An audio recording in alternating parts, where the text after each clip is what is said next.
Welcome to another JT Smelik Podcast. On today's episode, I break down the Thunder and where their problems stem from, and we pump the brakes on one of the players that I think will be the most overrated in the NFL draft on Thursday, and we are diving into it right now on the JT Smelik Podcast.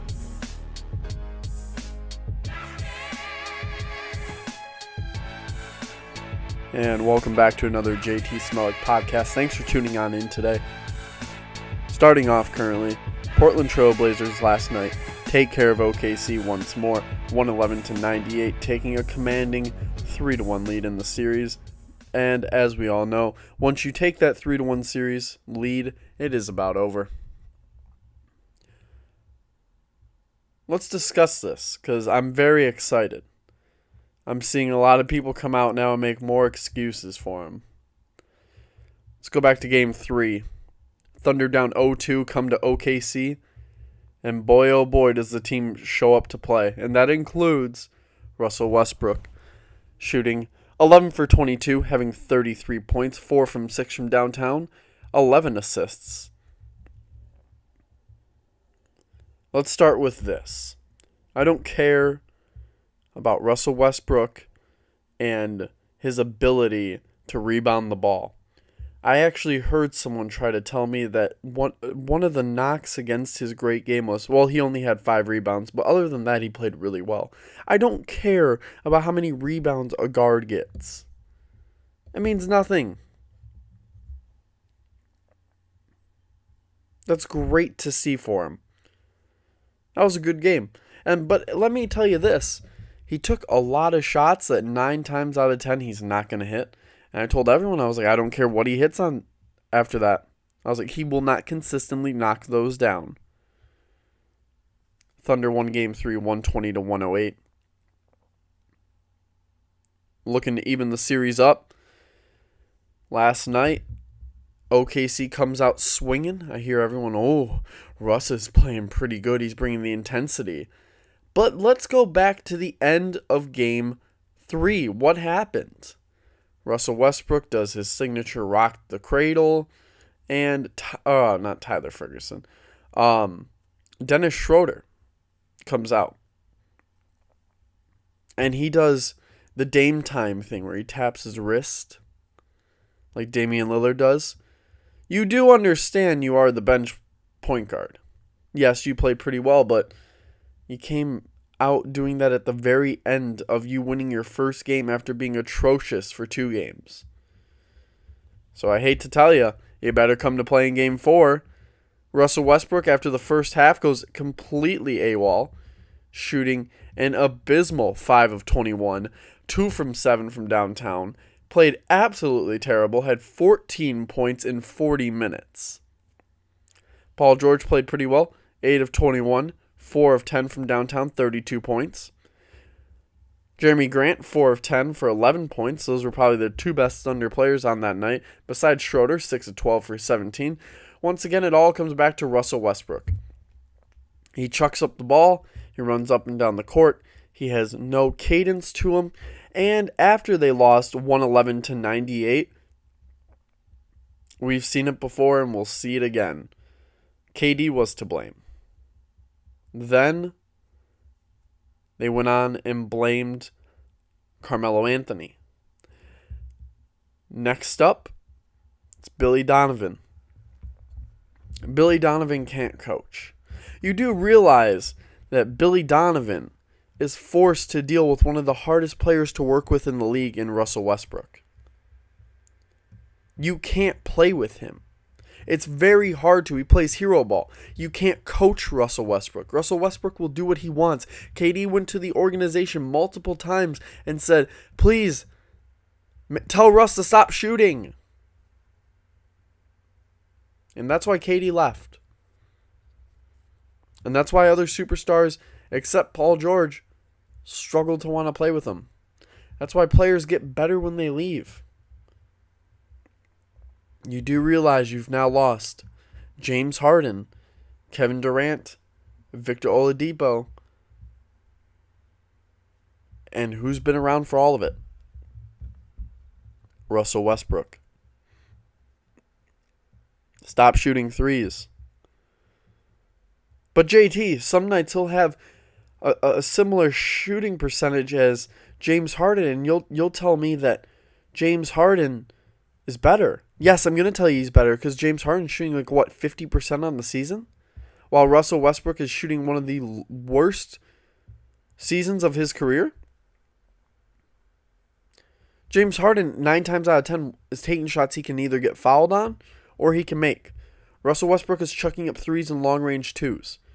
Russell Westbrook should be driving.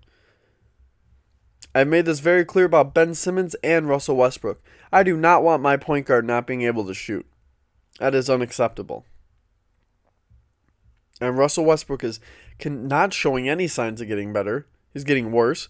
And he's back to doing what playoff Westbrook does all the time. It's hero ball. I'm not shocked by this development. As after Game 3, I said, just wait. He won't continue to knock those shots down. And at 5 of 21, if that has any remark on how this playoff series has been, it has been abysmal. Good job, Brooke. Little Westbrook boy. Congratulations on another first-round exit. Still haven't been past that since KD left because KD was carrying you.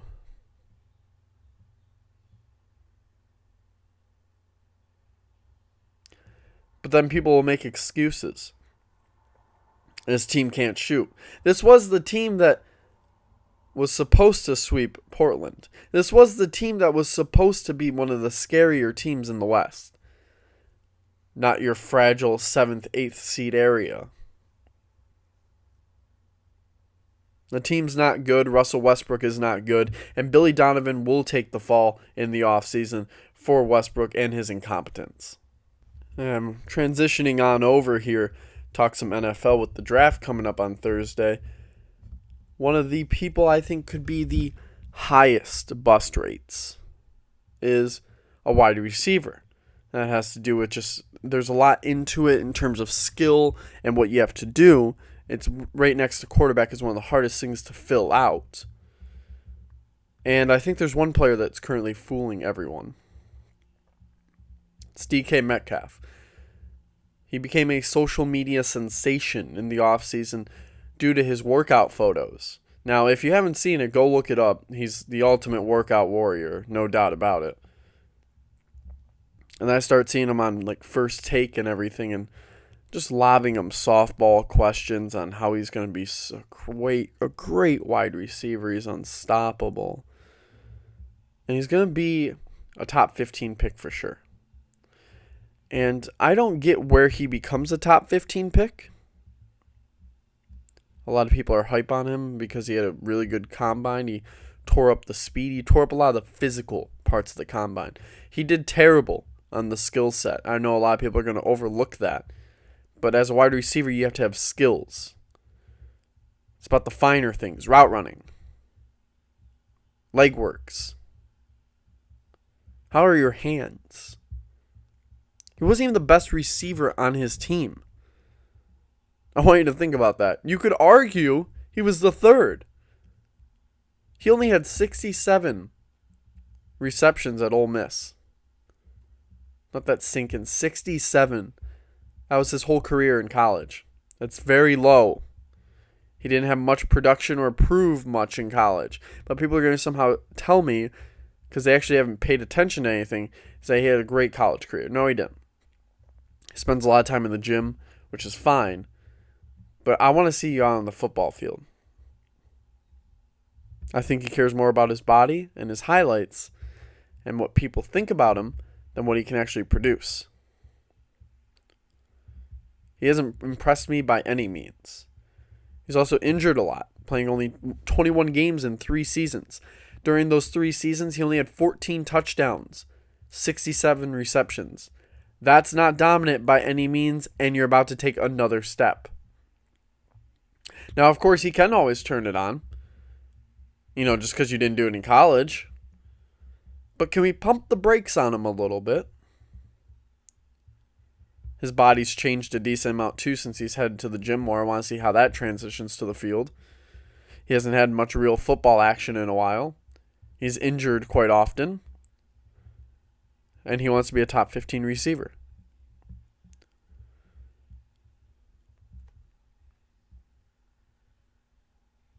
Analysis are all over him. DK Metcalf to the Green Bay Packers makes sense. Buffalo Bills draft DK Metcalf at number 9. That'd be the most Bills move they can make. Do not draft DK Metcalf. Don't do it.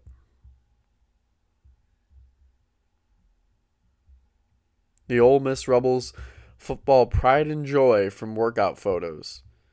Can we pump the brakes on him, please? Yes, he's fast. No one's running straight in the NFL only, though. Continue to bring him onto your talk shows. Continue to hype him up. Have all the fun in the world with the kid. I'll see you on draft day, and we'll keep an eye on you.